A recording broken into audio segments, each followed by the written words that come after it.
Bonjour et bienvenue pour ce commentaire weekly. Donc on va faire un petit bilan de la semaine passée pour commencer. Donc terminé la semaine de Thanksgiving, c'est fini, les Américains sont revenus de vacances. Globalement, semaine extrêmement positive la semaine passée. C'était étonnamment une des meilleures semaines de l'année. Donc la plupart des marchés étaient, le gros marché américain était fermé. Donc grosse semaine et très très bonne surprise puisqu'effectivement, donc record sur les marchés boursiers. On a eu la meilleure semaine de 2012. Deux choses à retenir principalement, c'était tout d'abord l'or qui ressortait enfin de son canal dans lequel il est coincé depuis quelques semaines. Pas beaucoup de raisons à signaler, si ce n'est que le dollar baisse. Donc en général, quand le dollar baisse, l'or monte. Et puis en ce moment, les gens cherchent quand même des solutions pour se rassurer. Donc quand vous avez un marché qui monte, que vous êtes inquiet, la meilleure des solutions, c'est que vous achetez de l'or, comme ça vous avez la justification d'être tranquille de ce côté-là. À côté de ça, on a le pétrole aussi qui revient un petit peu. Alors le pétrole aussi, c'est assez paradoxal, il hésite beaucoup. Pourquoi il hésite? Parce que le dollar baisse, donc normalement c'est également favorable au pétrole. Deuxièmement, ça se calme au Middle East, donc là du coup c'est négatif pour le pétrole parce qu'il y a moins de spéculation, donc le pétrole devrait baisser. Donc voilà, on est un peu au milieu de nulle part, il ne se passe pas grand-chose. En gros, là, maintenant, la meilleure stratégie, le meilleur conseil que j'ai à vous donner sur le pétrole, vous prenez ça, pile vous achetez le pétrole et face vous vendez le pétrole.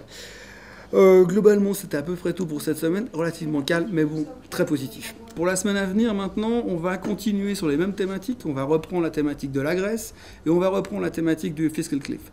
Donc la Grèce, les ministres des Finances européens se revoient encore aujourd'hui.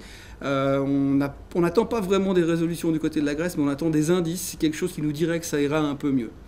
Et du côté de la fiscal cliff, c'est pareil, le Congrès retourne au Congrès cette semaine, donc on va de nouveau avoir des discussions, savoir si les républicains et les démocrates sont toujours dans leur mood de dire on est d'accord de trouver une solution et on doit trouver une solution, est-ce qu'ils sont toujours dans ce vent de positivisme? Trois questions qu'on va se poser durant cette semaine encore. La première question étant, est-ce que le Christmas Rally va démarrer? C'est juste une question de saisonnalité, on commence le début du mois de décembre, donc dans les marchés boursiers, on se dit ça y est, c'est bon, Santa Claus arrive, le marché va monter. C'est une des grandes questions, viendra pas. Généralement, ça vient, mais c'est vrai qu'il y a, comme d'habitude, quelques années qui font exception. Est-ce que 2012 en sera une?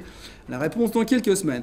La deuxième question, est-ce que la Chine va repartir? Donc la Chine est en train à montrer des chiffres économiques qui étaient meilleurs la semaine passée. On voit que les choses vont un tout petit peu mieux du côté de la Chine, mais néanmoins, le marché ne veut rien savoir. Donc c'est une grande question. La Chine ne fait que s'effriter depuis quelques semaines. On aimerait bien avoir quelques signes positifs de ce côté-là. Et puis la troisième et dernière question qui intéresse plus particulièrement la Suisse ou les banquiers suisses, grande question que je me pose et probablement que pas mal de banquiers suisses se posent aujourd'hui, c'est quand est-ce que les Américains vont arrêter de nous poser des questions sur le secret bancaire? Ça revient encore une fois, ça devient limite fatigant et c'est vrai que ça devient pénible pour tout le monde. La grande question que je me pose vraiment, c'est est-ce qu'il n'est pas mieux finalement d'avoir la bombe atomique plutôt que le secret bancaire? Parce qu'il semblerait que les pays qui ont la bombe atomique sont un peu mieux traités que ceux qui ont le secret bancaire. Donc à la place d'acheter des Gripen, on a acheté une bombe atomique, peut-être qu'on aurait un meilleur rapport avec les États-Unis.